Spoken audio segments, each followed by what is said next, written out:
ప్రజల మనసు ఏ విధంగా ఆకర్షించుకోవాలి అనే దానికి ఇదిగో ఈ వ్యూహకర్త అనే వాళ్ళు బాగా ఉపయోగపడుతున్నారు.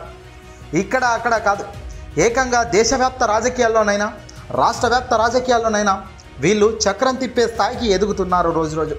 అలాంటి ఒక వ్యూహకర్తనే జగన్మోహన్ రెడ్డి గారు ప్రశాంత్ కిషోర్ అనే ఒక వ్యూహకర్తను మనకు పరిచయం చేశారు.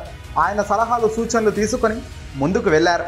కాస్తో కూస్తో ఎక్కడో ఒక 10-20% అటు ఇటుగా ఉన్నప్పుడు ఈ వ్యూహకర్తలు పనిచేస్తారేమో కానీ 100% దరిద్రం మన వెంటనే పెట్టుకొని వ్యూహకర్త వల్ల మనం పార్టీ ముఖ్యమంత్రి అయిపోవాలనో గెలుపొందాలనో అనుకుంటే మాత్రం పప్పులో కాలేసినట్టే.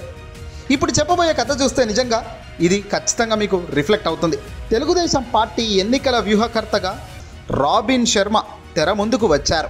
ఇప్పటి వరకు పార్టీకి తెర వెనుక వ్యూహాలు అందిస్తున్న రాబిన్ శర్మను తెలుగుదేశం పార్టీ అధినేత నారా చంద్రబాబు నాయుడు గారు పార్టీ నేతలకు పరిచయం చేశారు. ఇది అచ్చం 2019లో ఎన్నికల్లో జగన్మోహన్ రెడ్డి గారు చేసినట్టుగా. పార్టీ సర్వసభ్య సమావేశంలో పాల్గొన్న రాబిన్ శర్మ తాజాగా పార్టీ ప్రకటించిన ఇదేం కర్మ కార్యక్రమం గురించి వివరించారు. 2019 ఎన్నికల సమయంలో నాడు జగన్ కోసం పనిచేసిన ప్రశాంత్ కిషోర్ టీంలోని కీలక వ్యక్తే ఈ రాబిన్ శర్మ. ఆ సభ్యుల్లో క్రియాశీలకంగా వ్యవహరించిన వ్యక్తట. ఇక పీకే బృందం నుంచి బయటకు వచ్చిన తర్వాత సొంతంగా ఓ సంస్థను ఏర్పాటు చేసుకుని వివిధ పార్టీలకు ఈ వ్యక్తి పనిచేస్తున్నారు. కానీ రాబిన్ శర్మ తీసుకున్న టీడీపీని లేపడానికి కార్యక్రమానికి నిజంగా ఆయన సైతం షాక్ కావాల్సి వచ్చిన పరిస్థితి ఉంది. ఇప్పుడు రాబిన్ శర్మ చేసిన కొన్ని వ్యాఖ్యలు చూస్తే నిజంగా షాక్ కాక తప్పదు. తెలుగుదేశం పార్టీ వ్యూహకర్తగా రాబిన్ శర్మను నియమించుకొని ఏదైనా పార్టీ విజయం కోసం పనిచేస్తాడులే అనుకుంటే ఈయన ఈ సమావేశంలో చెప్పిన కొన్ని వ్యాఖ్యలు పార్టీకే నష్టం వచ్చేలా కనబడుతున్నాయి. రాబిన్ను తీసుకున్న తర్వాత కొంతకాలం కిందటే తెలుగుదేశం పార్టీ నాయకత్వం సునీల్ కనుగోలు అనే పేరుతో వ్యూహకర్తను కూడా నియమించుకుంది. సునీల్కు ఆంధ్రప్రదేశ్పై వ్యక్తిగతంగా దృష్టి కేంద్రీకరించే సమయం లేకపోవడంతో టీడీపీ ఆయన్ను పక్కన పెట్టింది. సునీల్ కనుగోలు ప్రస్తుతం తెలంగాణ కాంగ్రెస్కు వ్యూహకర్తగా పనిచేస్తున్నారు. ఇక ఈ సమావేశంలో రాబిన్ పలు ఆసక్తికరమైన విషయాలు చెప్పారు. క్షేత్రస్థాయిలో ఏం జరుగుతుందో అనేది వివరించారు. వైసీపీ ప్రభుత్వం తాము అమలు చేస్తున్న సంక్షేమ పథకాల ద్వారా అందరూ సంతోషంగా ఉన్నారు అనే అభిప్రాయం వాళ్ళు చెప్తున్నారు. చెప్పడమే కాదు, అక్కడ జరుగుతుంది కూడా 100% అదే. ఈ బాంబు రాబిన్ శర్మ పేల్చేసరికి టీడీపీ గుండెలు పగిలిపోయాయి. ఇచ్చిన హామీలన్నీ అమలు చేశామంటూ ప్రజల్లోకి వెళ్తున్నారు జగన్ గారు. ఇప్పుడు అధికార పార్టీ అమలు చేస్తున్న ప్రచార వ్యూహం ప్రజల్లో ప్రభుత్వం పైన సానుకూలత పెంచేస్తుంది అని రాబిన్ శర్మ విశ్లేషించారు. ప్రభుత్వం అమలు చేస్తున్న కార్యక్రమాలకు కౌంటర్గా ప్రతిపక్ష పార్టీగా కొత్త కార్యక్రమాలతో ప్రజల్లోకి వెళ్లాల్సిన అవసరం మనకు ఉంది అని టీడీపీకి గుర్తు చేశారు. పథకాలు ఫీల్ గుడ్ ఫ్యాక్టరీ ప్రచారం వైసీపీ బలంగా కనబడుతుంది. అయితే క్షేత్రస్థాయిలో పరిస్థితులు అనుకూలంగా మలుచుకోవాలని పార్టీ నేతలకు సూచించారు. అధికార పార్టీ అమలు చేస్తున్న ప్రచార వ్యూహానికి ధీటుగా ప్రజా సమస్యలపైన పోరాటం అవసరమని, ఎన్నికల వరకు నేతలంతా ప్రజల్లోనే ఉండాల్సిన అవసరం ఉందని చెప్పారు. అయితే రాబిన్ శర్మ చెప్పింది బాగానే ఉంది, కానీ గ్రౌండ్ లెవెల్లో టీడీపీ పరిస్థితే పతనంగా ఉంది. జగన్మోహన్ రెడ్డి గారు ఇచ్చిన మాటకు తాను చేసిన కార్యక్రమాలను ప్రజల్లోకి తీసుకెళ్ళండి అని చెప్పారు. తద్వారా గడప గడపకు మన ప్రభుత్వం అనే పేరు పెట్టి ప్రజలను, ఎమ్మెల్యేలను, మంత్రులను దగ్గరపరిచారు. కానీ ఇక్కడ చేసింది ఉంది కాబట్టి గట్టిగా ధైర్యంగా పేపర్ పట్టుకొని వెళ్తున్నారు వైసీపీ వాళ్ళు. కానీ టీడీపీ వాళ్ళు చేసిందేమీ లేదు. చేసిందేమీ లేనప్పుడు ప్రజల్లోకి ఎలా వెళ్తాము అని టీడీపీ నేతలు తలపట్టుకుంటున్నారు. ఇప్పుడు టీడీపీ ఎక్కడికి వెళ్ళినా ఏం చేసినా ప్రజలు అడిగే ప్రశ్నకు సమాధానమే మన దగ్గర లేనప్పుడు మనం ప్రజల మనసుకు ఎంత దగ్గరగా వెళ్ళగలుగుతాం అనేది ఒక పెద్ద గుడిబండ. ప్రజా సమస్యలను ప్రతిపక్ష పార్టీగా బయట పెట్టాల్సిన అవసరం ఉంటుందన్నారు. ప్రజలతో మమేకం అవుతూ వారి అభిప్రాయాలకు అనుగుణంగా పనిచేయాలని సూచించారు రాబిన్ శర్మ.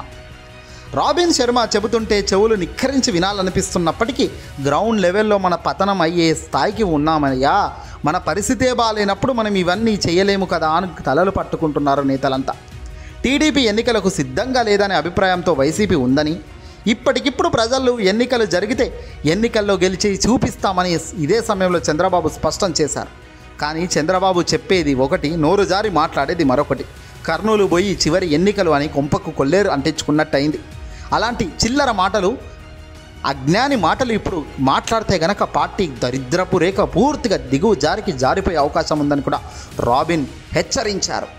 ఇక్కడ రాబిన్ వచ్చో ఇంకెవరో వచ్చో పార్టీని లేపాలంటే కష్టం.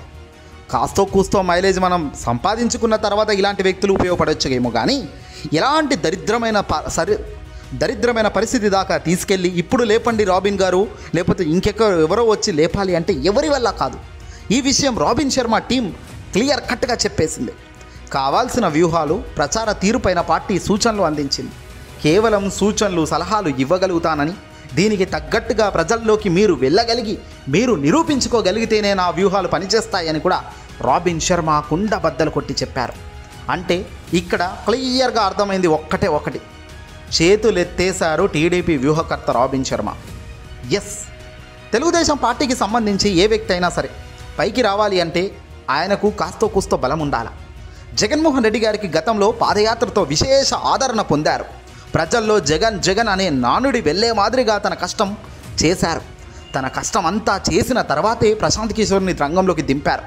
తద్వారా 10%, 15% అది వ్యూహం ఫలించింది. అంతే తప్ప జీరోలో కూర్చొని హీరో చేయండి అయ్యా అంటే ఈ వ్యూహకర్త ఎందుకు వ్యూహకర్తగా ఉంటాడు? తానే రాష్ట్రాలను, దేశాలను పరిపాలిస్తూ ముందుకు వెళ్ళడా? ఇదే చంద్రబాబుకు చేతగాని తనానికి నిదర్శనం. చేతులు కాలాక ఆకులు పట్టుకున్నట్టుగా చంద్రబాబు చేస్తున్న ఈ వ్యూహకర్త వ్యూహాలు బెడిసి కొడుతున్నట్టు తెలుస్తోంది. టీడీపీ వ్యూహకర్త ఏకంగా జగన్కే రివర్స్ జైకొట్టడం, జగన్కున్న మైలేజ్ను టీడీపీకి చెప్పడం వల్ల యూజ్ ఏముంది అని టీడీపీ నేతలు తలలు గోక్కుంటున్నట్టు తెలుస్తుంది. మనం ఏదైనా సాధించాలంటే ఇప్పటికిప్పుడు తక్షణమే చేయాల్సింది ఏమీ ఉండదు. బహుశా చంద్రబాబుకు ఇలాంటివి ముందే అవగాహన ఉంటే రాబిన్ శర్మ కాదు, ఇంకే శర్మ కాదు, అసలు ఓడిపోయిన మరుసటి రోజు నుంచే పక్కా ప్రణాళికతో అడుగులు వేస్తే గనక కాస్తో కూస్తో ప్రజల్లో బలం పెంపొందించుకునే దానికి ఉపయోగపడేది. కానీ ఆ పని ఇప్పటికి కాదు కదా, రేపు ఎన్నికలన్నా కూడా చంద్రబాబు చేయడు.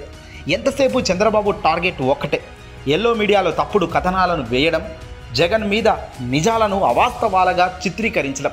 ఇక్కడ ప్రజలు ఎవడు పిచ్చోడు కాదు, ఏం జరుగుతుంది, ఏం చెబుతున్నారు, నిజమా అబద్ధమా అనే టాలీ వాళ్ళు క్లియర్గా వేసుకుంటున్నారు. గత రోజుల్లో ఈనాడు పత్రిక చూసి నిజమే అనుకునే రోజులు ఈ రోజు లేవు.